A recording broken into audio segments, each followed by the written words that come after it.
제가 진짜 이런 말씀 드리고 싶지 않았습니다. 사부인. 하지만 사람이 기본적인 도리는 서로 해야 하잖아요. 저도요. 제 딸 귀하게 키웠습니다. 남편 뒤치다거리나 하라고 딸 여태껏 공부시키고 가르쳤겠냐고요. 아니, 갑자기 대체 무슨 말씀이신지 이해가 안 되는데, 제 아들이 뭐 실수라도 했다는 말씀이세요? 아니, 여태 아무것도 모르고 계셨어요?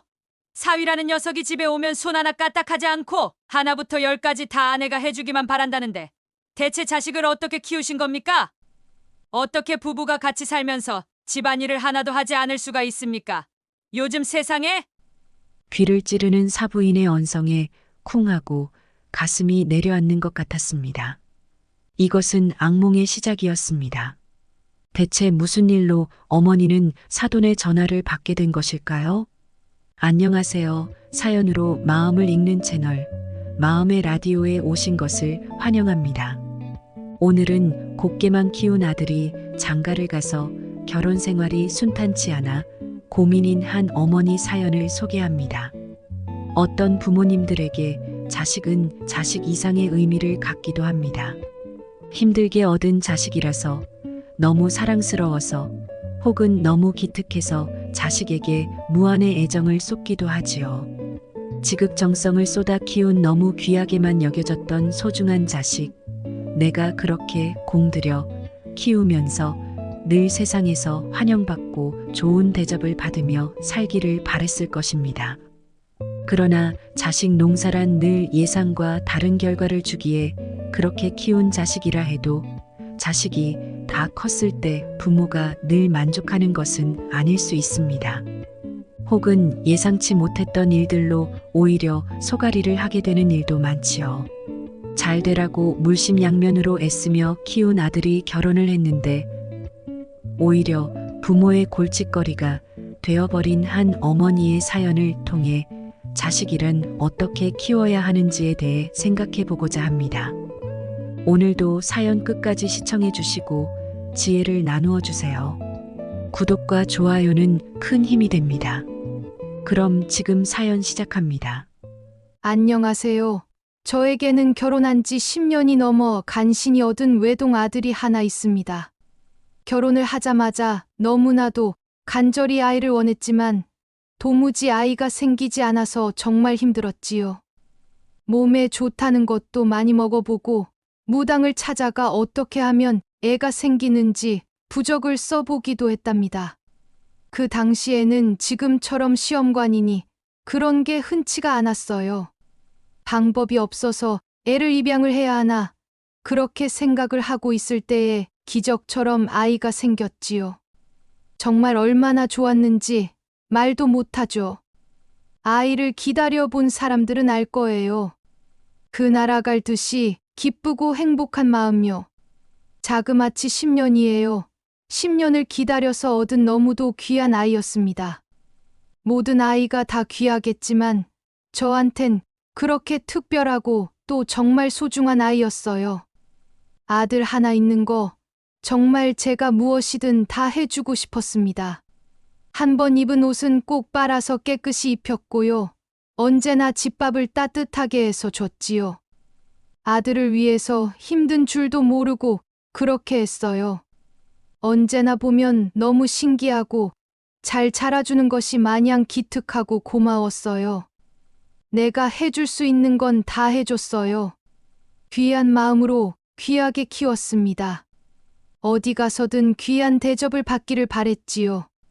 내가 집에서 이렇게 귀하게 대해주면 이 아이는 어디 가서도 대접을 받는 그런 사람이 될 거라고 생각했어요. 10년 만에 가진 아이를 혼신의 힘을 다해 키운 어머니.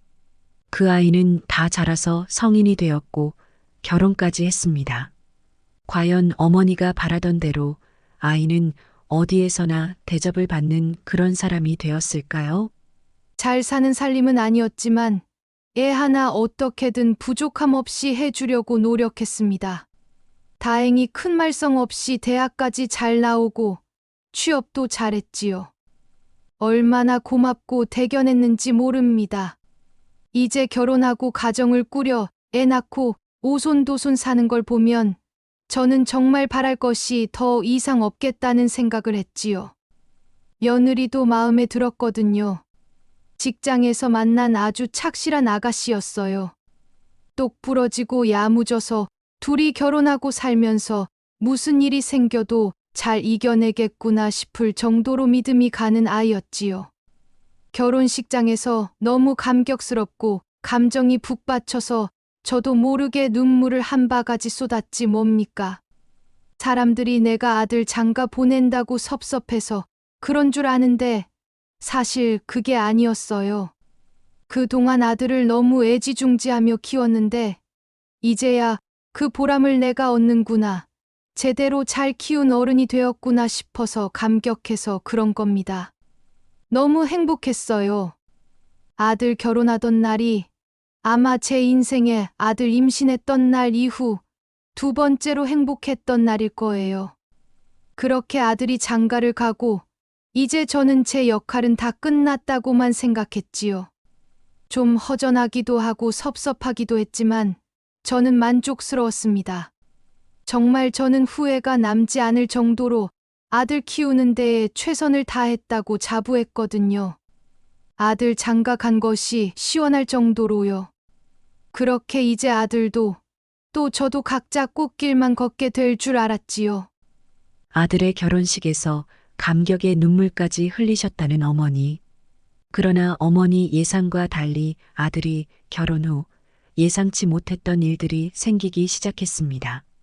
며느리가 명절에 오면 자꾸 저한테 아들이 집안일을 하나도 안 한다며 투덜대는 거예요. 그래서 제가 아들 붙잡고 이야기를 했지요. 이제 결혼했으니 너도 내 몫을 해야지. 어찌 집안일을 하지 않느냐고요. 제가 며느리 보기 너무 민망했습니다. 둘이 똑같이 같은 직장에서 맞벌이를 하고 있는데 아들만 집안일을 하지 않는다는 것이 말이 안 되잖아요. 제가 아들을 불러다가 나무랐어요. 예, 아니 며느라기가 너 집안일을 하나도 안 한다는데 그게 무슨 소리냐? 너도 같이 해야지.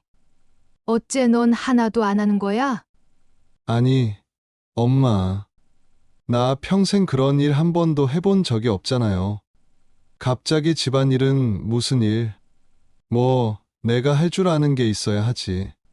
갑자기 밥이며 빨래며 나 어떻게 하는지 아는 게 하나도 없다고요. 아, 그리고 퇴근하면 너무 귀찮고 힘들어. 할 줄 아는 사람이 좀 하면 되지. 그게 뭐 대수라고. 아들의 말에 엄마는 말문이 막혔습니다. 다 커서 장가를 갔으니 이제 알아서 하겠거니 그렇게만 생각했습니다. 하지만 아들은 어머니 예상과 달리 집안일에는 전혀 관심을 두지 않고 있었고 해야겠다는 생각조차 없었던 겁니다. 아니, 그러면 안 되잖아. 집안일 하고 싶어서 하는 사람이 어딨냐? 해야 하니까 하는 거지. 넌 내 아내한테 미안하지도 않아? 퇴근하면 피곤한 건 똑같을 텐데. 어째서 그렇게 못되게 구는 거야? 어머니는 아들을 다그쳤습니다. 엄마는 좋아했잖아요. 집안일. 맨날 나한테 다 해줬잖아. 엄마가 나보고 이런 일 하지 말고 대접받으면서 살라면서. 그럴 땐 언제고 또 지금은 갑자기 나보고 그런 일을 하라는 거예요. 아들의 입에서 나온 말에 자신도 모르게 깜짝 놀란 어머니. 분명 자신이 했던 말이 맞았음에도 어머니는 당황스러웠습니다. 아들이 어렸을 적 그저 습관적으로 자신도 모르게 중얼거렸던 주문과도 같았던 말 습관이었습니다. 우리 아가 귀한 대접받고 귀한 아이로 크거라. 굳은 일은 다 엄마가 해주마. 넌 아무 염려 말거라.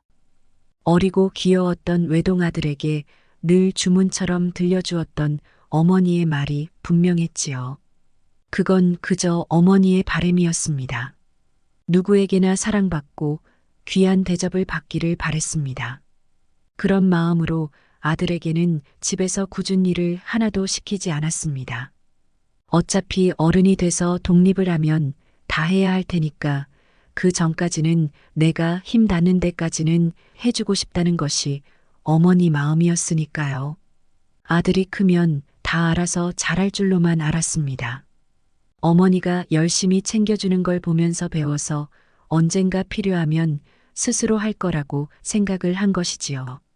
그러나 다 큰 아들의 입에서 나온 말은 어머니에게 큰 충격을 안겨주었습니다. 난 이런 일 하기 싫어. 평생 안 하던 귀찮은 일들을. 결혼했다고 해서 내가 왜 해야 되는데. 너무도 당연하다는 듯 집안일이 하기 싫다는 아들의 태도에 어머니는 기가 막혔습니다. 아니, 이제 너도 결혼을 했으니 스스로 해야 할 것 아니야. 네 아내도 바쁘고 힘든데 너만 안 하면 그럼 누구 보고 그 많은 집안일을 다 하라는 거니? 아, 몰라요. 사람을 쓰던지 그럼. 아들은 차갑게 쏘아붙이더니 자리를 피해버렸습니다. 어머니는 며느리 볼 낯이 없었지요. 며느리에게 말했습니다. 아가, 내가 꼭 아들한테 잘 말할게. 미안하구나. 그렇게 명절이 끝나고 아들 내외는 신혼집으로 돌아갔습니다. 한동안 조용히 잘 지내는가 싶었는데 느닷없이 사돈댁 전화가 걸려왔습니다. 제가 진짜 이런 말씀 드리고 싶지 않았습니다. 사부인. 하지만 사람이 기본적인 도리는 서로 해야 하잖아요. 저도요. 제 딸 귀하게 키웠습니다. 남편 뒤치다거리나 하라고 딸 여태껏 공부시키고 가르쳤겠냐고요. 사부인은 화가 무척 많이 난 듯한 목소리로 쏘아대듯 말했습니다. 어머니는 이게 무슨 상황인가 싶어 당황스러웠지요. 아니, 갑자기 대체 무슨 말씀이신지 이해가 안 되는데 제 아들이 뭐 실수라도 했다는 말씀이세요? 아니, 여태 아무것도 모르고 계셨어요? 사위라는 녀석이 집에 오면 손 하나 까딱하지 않고 하나부터 열까지 다 아내가 해주기만 바란다는데 대체 자식을 어떻게 키우신 겁니까? 어떻게 부부가 같이 살면서 남편이라는 애가 집안일을 하나도 하지 않을 수가 있습니까? 요즘 세상에? 귀를 찌르는 사부인의 언성에 쿵하고 가슴이 내려앉는 것 같았습니다. 그렇게 타이르고 말을 충분히 했다고 생각했는데 여전히 아들이 집안일을 하지 않고 아내에게 미루고 있는 모양이었습니다. 어머니는 침을 꿀꺽 삼키고는 사부인에게 침착하게 말했습니다. 제가 아들한테 다시 잘 이야기해 보겠습니다. 심려를 끼쳐 드려 죄송하네요, 사부인. 그렇게 전화를 끊고 나서 어머니는 마음이 너무도 심란했습니다. 어머니는 아들에게 곧장 전화를 걸었지요. 아니, 예. 너 대체 요새 집에서 집안일을 아직도 하나도 안 하고 있는 거냐? 사부인이 나한테 전화를 하셔서 어떻게 이럴 수가 있냐고 엄청 화를 내셨다. 대체 어쩌고 있는 거니? 장모님도 참, 뭐 그런 거 가지고 엄마한테 전화까지 하셔? 정말 못 말린다니까.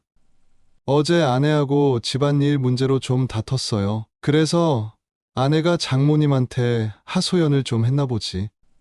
아, 괜찮으니까 엄마는 신경 쓰지 마세요. 아들은 신경 쓰지 말라는 말만 하고는 전화를 끊었습니다. 어머니는 너무 걱정이 되었습니다. 며느리에게도 전화를 걸어보았습니다. 예, 어제 다퉜다면서. 아직도 경석이가 집안일을 전혀 안 하니? 조심스럽게 며느리 눈치를 보며 물었습니다. 어머니, 경석 씨 평소 집에서 손 하나 까딱 안 했죠? 사람이 무슨 왕족도 아니고 집에 오면요. 아무것도 안 하려고 해요. 물을 마셔도 컵을 제자리에 놓지도 않아요.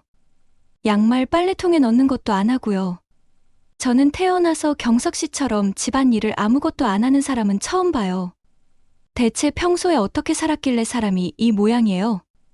연애할 때는 경석 씨가 이런 사람인 줄 저도 전혀 몰랐어요. 근데 같이 살아보니까 정말 심각해요.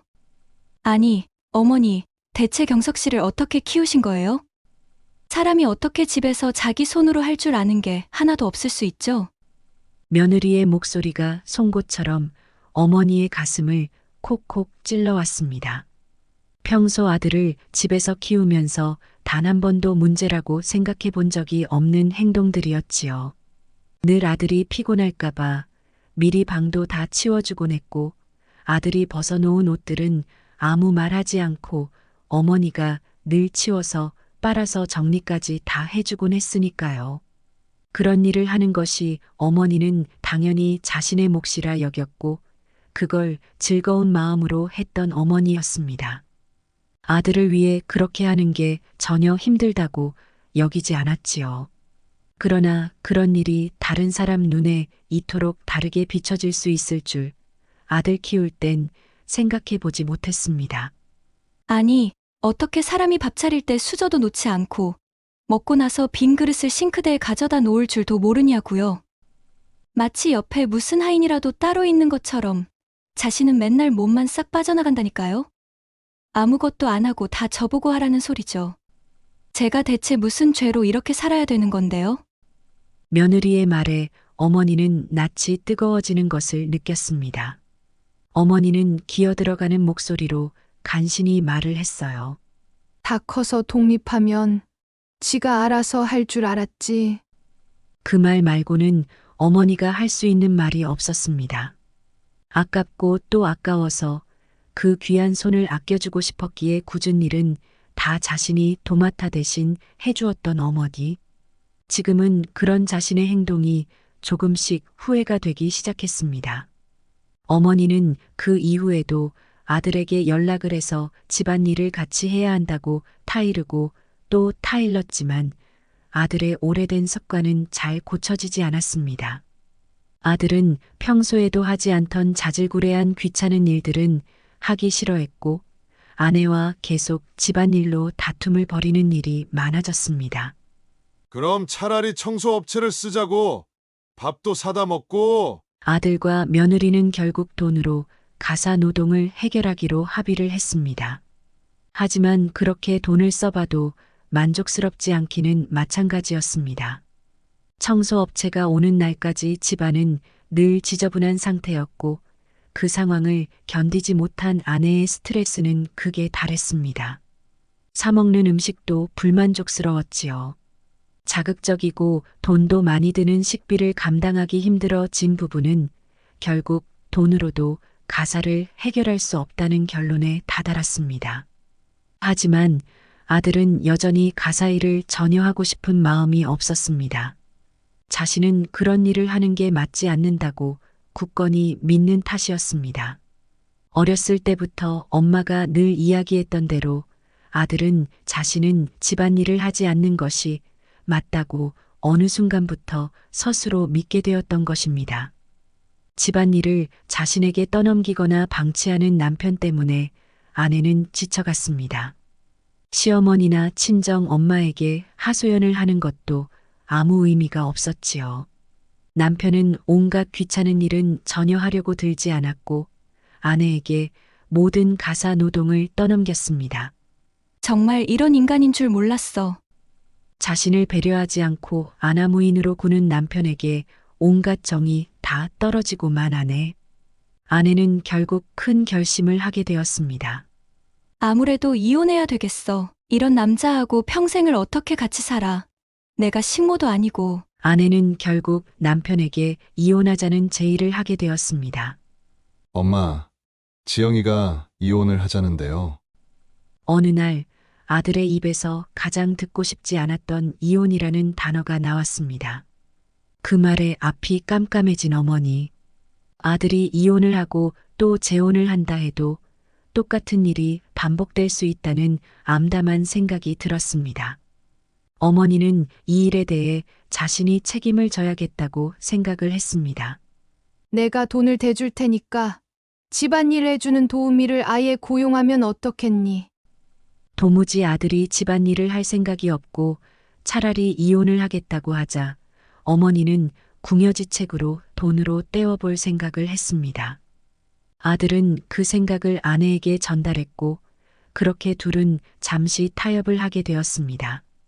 매달 몇백만 원의 돈을 아들 내외를 위한 가사도우미 비용으로 지급하게 된 어머니. 어머니는 속이 쓰렸지만 아들이 이혼하고 불행해지는 것보다는 돈을 쓰는 편이 낫다고 생각하고 매달 돈을 보태주었습니다. 하지만 이 사실을 알게 된 남편이 반대를 하고 나섰습니다. 아니, 결혼해서 나간 자식 가사도우미 비용을 왜 우리가 내줘? 돈을 못 버는 것도 아니고 맞벌이씩이나 하는데 왜 그 돈을 당신이 내고 있냐고? 아니, 다 큰 자식이 애가 있는 것도 아닌데 자기 손으로 집안 일도 못해서 사람을 쓰겠다고? 남편은 당장 그만두라며 화를 버럭 냈습니다. 어머니는 남편이 반대를 하자 돈을 내줄 명분이 더 이상 없었지요. 아들에게 아버지가 반대를 해서 더 이상 돈을 내주지 못하니 알아서 아내와 잘 의논하라고 당부를 하는 수밖에 없었습니다. 어머니 죄송하지만 도저히 저 이 사람하고 못 살겠습니다. 저도 이제 너무 지쳤어요. 저도 똑같이 일하고 집에 오면 집안일 하기 싫은 건 피차 마찬가지잖아요. 계속 저한테 할 일들을 미루니까 이런 식으로 배우자로서 존중받지 못할 거라면 앞으로 결혼 생활을 하는 게 무슨 의미가 있을까 싶습니다. 아무래도 저희 이제 여기까지 해야 할까 봐요. 며느리는 결국 이혼을 하겠다며 연락을 해왔어요. 어머니는 일이 이렇게 된 것이 모두 자신의 탓인 것만 같았습니다. 내가 애를 그렇게 키우지만 않았어도 처음으로 아들을 애지중지 다 해주며 키운 것이 후회가 되었습니다. 어머니는 자신이 어떻게든 아들의 결혼 생활이 파국으로 가는 것을 막고 싶었습니다. 내가 어떻게든 이혼만은 막아야겠어. 남편 때문에 가사 도우미를 계속 쓸 수도 없어지자 어머니는 마음이 답답하기만 했습니다. 이혼 이야기까지 나온 상황에 아들이 갑자기 집안일을 하겠다고 나설 리가 만무했으니까요. 바람을 피우거나 노름을 한 것도 아닌데 이런 일로 이혼을 한다는 것이 황당하기만 했습니다. 어떻게 가사일로 이혼을 할 수가 있나? 도저히 아들이 바뀌지 않자 마침내 어머니는 이런 생각을 하기에 이르렀습니다. 내가 아들 집에 가서 집안일을 좀 도와줘 볼까? 그런 생각을 하게 된 어머니였습니다. 그리고 그 생각을 아들에게 전했지요. 엄마가 우리 집에서 집안일을 도와주시겠다고요? 저는 당연히 좋죠. 사실 아내는 엄마처럼 집안일을 잘하지도 못해요. 엄마처럼 음식을 잘하는 것도 아니고요. 저도 사실 아내가 해주는 음식이 맛없고 별로 먹고 싶지도 않았어요. 엄마가 와서 해주시면 저는 너무 좋죠. 아들은 기다렸다는 듯 어머니의 요구를 덥석 받아들였습니다. 아마 지영이도 엄마가 반찬도 해주시고 청소도 대신 해주시고 하면 크게 불만 없을걸요? 사실은 자기도 하기 싫어서 그러는 거 아니겠어요? 이런 일로 싸우는 것도 이제 정말 서로 피곤해요. 아들은 어머니의 제안을 무척이나 반기는 듯 했습니다. 그 반응에 어머니는 힘이 났습니다. 그렇게 아들 내외가 출근을 하고 나면 어머니가 아들 집으로 가서 집안일을 해주는 일상이 시작되었습니다. 어머니는 내외가 치우지 않은 살림살이를 정돈하고 빨래를 돌리고 청소를 했습니다. 그리고 밑반찬을 만들어 놓고 국도 끓이고 밥도 얹어 놓았지요. 그렇게 하면서 마음이 편해지는 걸 느꼈습니다. 아들 내외도 어머니가 집안일을 도맡아 해주면서 크게 불만이 줄어들게 되었지요. 아무리 돈을 주고 사람을 써도 어머니처럼 해주는 사람은 없었으니까요. 자기 집인 것처럼 정리정돈이 되어 있는 집, 영양이 가득한 정성스러운 음식들이 차려져 있는 식탁. 부부는 어머니의 정성 덕에 그렇게 위태로웠던 부부관계를 차츰 회복하고 있었습니다. 그렇게 평화를 되찾았나 싶었던 때였습니다. 화장실 청소를 해주던 어머니는 바닥에서 미끄러져 엉덩이에 골절상을 입고 말았습니다.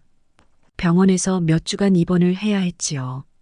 그 사이 아들 집은 엉망이 될 것이 뻔했습니다. 몸을 다친 자신의 걱정도 제쳐두고 어머니 머릿속에는 아들 걱정뿐이었습니다. 아이고, 내가 여기 누워있는 사이에 쟤네들이 이혼을 하면 어쩌나. 그 걱정에 어머니는 마음이 편치가 못했습니다. 그리고 생각을 했지요. 내가 죽고 나면 어쩌지? 내가 건강할 때는 계속 이렇게 집안일을 해준다 쳐도 내가 죽고 나면 쟤네들은 과연 어떻게 될까? 그렇게 생각하자 어머니는 자신이 대신 일을 해주는 것으로 끝낼 일이 아니라는 생각을 하게 되었습니다. 이래서는 답이 없겠구나. 뭔가 대책이 필요해. 어머니는 곰곰이 생각을 하기 시작했습니다.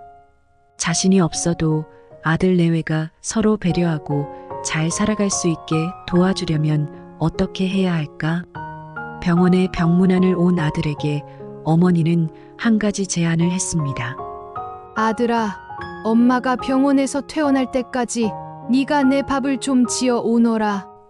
예상치 못했던 어머니의 말에 아들은 크게 놀랐습니다. 아니, 엄마, 내가 밥을 어떻게 해?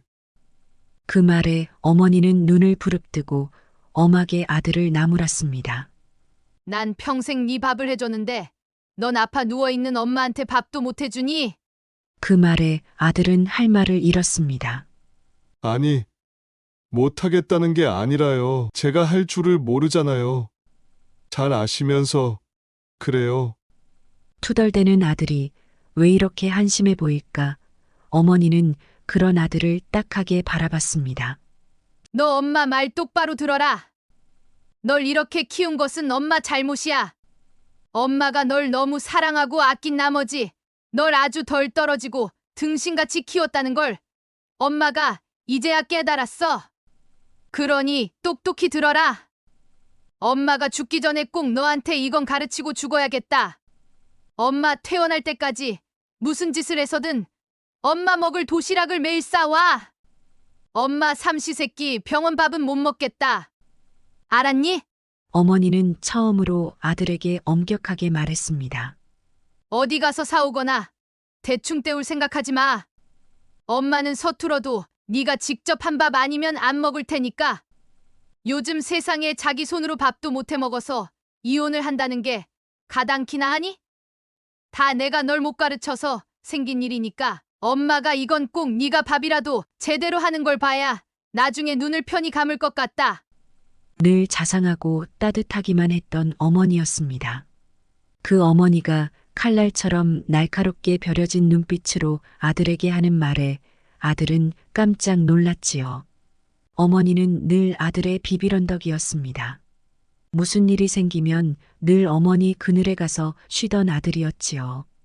아내와 문제가 생겨도 어머니에게 그 책임을 회피하고 자신이 직접 해결하려고 하지 않았습니다. 아들 인생인데도 전전긍긍하는 건 어머니 몫이었습니다. 늘 자신을 감싸주고 대신 해결해주던 어머니가 처음으로 아들에게 회초리를 들게 된 것입니다. 엄마가 무슨 반찬 좋아하는 줄은 아니? 어머니의 물음에 아들은 대답을 하지 못했습니다. 어머니는 알만하다는 표정을 지었지요. 이 아내가 뭘 좋아하는 줄은 알아? 그 말에 아들은 피식 웃으며 말했습니다. 우리 맨날 외식만 하는데 그걸 제가 어떻게 알겠어요? 걔 바깥 음식 좋아해요. 어머니는 아들의 무신경한 말에 눈을 흘겼습니다. 결혼했으면 관심을 가져주고 뭘 좋아하는지 정도는 알아야지. 넌 남편이 돼서 그런 것도 모르니? 엄마는 평생 남편하고 아들 입맛만 맞추면서 살았는데 넌 고작 그런 것도 몰라? 어머니의 꾸지람에 아들은 말을 잇지 못했습니다. 매일 도시락 하나씩 싸와. 꼭 네 손으로 직접, 알았니? 어머니의 강경한 태도에 아들은 마지못해 대답을 했습니다. 알았어요. 근데 맛 없을지도 몰라요. 아들은 자신 없는 목소리로 간신히 대답했습니다. 그래도 어머니가 소중하다는 건 알고 있고 어머니 말을 거역하지는 않았기에 다행이었지요. 아들은 귀공자처럼 대접을 받을 줄만 알았지 스스로 할 줄 아는 것이 없기는 했지만 그래도 어머니에 대한 애정이 없지는 않았나 봅니다. 자신을 위해 늘 희생하고 지극정성으로 어머니가 돌봐주었다는 사실마저도 모르는 파렴치한 아들은 아니었던 거지요. 난생 처음 보는 단호한 어머니의 말씀에 아들은 결국 어쩔 수 없이 집으로 돌아가서 부엌에 들어가 음식을 만들기 시작했습니다. 밥물도 맞출 줄을 몰라 몇 번을 실패하고 반찬도 휴대폰 유튜브 영상을 보며 열심히 만들었습니다. 엄마가 좋아하는 계란말이, 콩나물 무침, 시금치 나물. 엄마를 위해 자신이 뭔가를 한다는 사실이 생각보다 나쁘지 않았습니다. 엄마는 이런 마음으로 평생 나한테 음식을 해주셨던 걸까? 아들은 처음으로 그런 생각도 해보게 되었지요. 그렇게 몇 날 며칠 서툰 음식을 해서 병원에 가져갔습니다. 어머니는 아들이 해온 음식을 먹고 이런저런 조언을 해주셨지요. 아들은 귀찮았지만 꾹 참고 그런 어머니의 말씀을 잘 받아 적었습니다. 자신이 한 음식을 누군가 맛있게 먹어준다는 것이 생각보다 큰 기쁨이 된다는 것도 아들에게는 새로운 경험이었습니다. 아들은 경기를 일으키도록 싫어했던 집안일에 대해 스스로의 생각을 조금씩 바꾸게 되었지요. 어머니에게 한 달 가까운 시간 동안 도시락을 만들어서 배달하면서 그는 그렇게 부엌에서 요리하는 것에 익숙해지기 시작했습니다. 어느 정도의 반찬, 국 정도는 제법 잘하게 되었습니다. 그런 남편을 신기하게 바라보는 며느리였습니다. 당신도 마음 먹으니까 하잖아. 대체 여태까지 왜 그렇게 안 하려고 한 거야? 이런 일 좋아서 하는 사람이 누가 있다고. 아내의 말에 아들은 뭐라 할 말이 없었습니다. 글쎄, 그냥 엄마가 미리 다 해주니까 내가 하면 안 될 것 같고 또 해도 못할 것 같고 그래서 그런 거지. 나도 모르게 엄마가 막연히 다 해주실 거라고만 생각하면서 살았던 것 같아. 결혼을 하고 엄마가 안 계셨을 땐 무의식 중에 아내가 해야 하는 일이라고 여겼던 것 같고 그건 미안해. 아들은 마침내 자신의 행동이 무엇이 문제였는지 알게 되었습니다. 어머니께 정성 어린 도시락을 만들어 드리고 그 음식을 어머니가 잘 드시는 걸 보면서 평생 몰랐던 베푸는 법을 배우게 된 것이지요. 자신을 위해 늘 따뜻한 밥상을 차리던 어머니의 마음을 이제야 제대로 알게 된 것 같아 뭉클하기까지 했습니다. 엄마, 맛있어요? 나 이번에는 좀 잘했지? 몇 주가 지나고 아들은 자신 있는 목소리로 물었습니다. 아들이 차려온 도시락을 먹으며 어머니는 활짝 웃었습니다. 그래, 이제야 간이 제대로 맞는구나. 우리 아들, 이제 반찬도 엄마보다 잘하는 것 같네. 이제 아내한테도 좀 많이 해주고 그래. 그럼 며느라기가 아주 좋아할 거야. 그 말에 아들은 고개를 끄덕였습니다. 안 그래도 내가 시식을 해보라고 하면 맛있다고 해주더라고요. 저도 이제 집안일 좀 해요, 엄마. 예전보다 더 편안하고 밝아진 아들의 얼굴을 보며 어머니는 이제서야 마음이 놓였습니다. 이제 너희들 이혼 같은 거 안 하는 거지? 어머니는 떨리는 마음으로 아들에게 물었습니다. 네. 아마도 당분간 그럴 일은 없을 것 같아요. 어머니는 비로소 마음이 놓였습니다. 이제 며느리 볼 낯이 좀 생기는 것 같았지요. 사실 생각해보니까 집안일을 하기 싫었던 이유가 할 줄 몰라서 좀 부담이 컸던 것 같아요. 이제 제가 할 줄 알게 되니까 생각보다 별로 힘들게 느껴지지 않아요. 다 엄마 덕이죠. 고마워요, 엄마. 아들은 30이 넘어 마침내 제대로 어른이 되었나 봅니다. 그 철든 모습에 어머니는 눈물이 다 날 것만 같았지요. 남들 다 하며 사는 일을 이제야 가르쳐 준 것이 미안하고 또 후회가 되었습니다. 귀하게만 여겨서 아끼기만 했습니다. 아끼는 것만이 사랑인 줄 알았지요. 그땐 몰랐습니다. 아끼는 것이 사랑이 아니라 아들이 무엇이든 스스로 할 줄 아는 사람으로 성장하도록 가르쳤어야 했다는 것을요. 굳은 일일수록 더 가르쳤어야 했는데 힘든 일은 다하지 않도록 곱게만 키운 자신의 책임이었습니다. 그나마 더 늦기 전에 지금이라도 가르칠 수 있어서 다행이고 또 다행이라 여겼지요. 다행히 아들의 바뀐 태도로 아들 내외는 서로 배려하면서 결혼 생활을 잘 유지할 수 있게 되었습니다. 병원에서 퇴원한 어머니는 더 이상 아들 내외의 집에 일해주러 가지 않아도 되었습니다.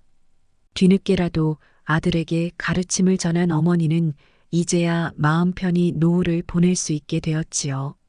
오늘 이야기 어떠셨나요? 자녀가 다 컸을 때 부모가 기대했던 모습이 아니라는 생각이 들 때가 있습니다. 그럴 때 여러분들은 어떻게 행동하시나요? 다 큰 자녀에게 꼬지람을 하거나 싫은 소리를 했다가는 부모 자식 관계가 더 나빠지는 일들도 많지요. 그래서 자녀가 장성하면 부모님들은 말을 아끼게 됩니다. 차라리 내가 희생하고 말지 이런 생각을 많이 하게 되지요. 하지만 다 큰 자녀라 할지라도 가르칠 건 가르쳐야 할 때도 있습니다. 그럴 땐 부모로서 강단 있는 모습을 보여야 할 수도 있을 것입니다. 그런 순간이 있었나요? 그럴 때 어떻게 해결하셨나요? 여러분들의 지혜를 들려주세요. 지혜가 모이면 다른 사람의 인생을 바꿀 수 있을지도 모르니까요.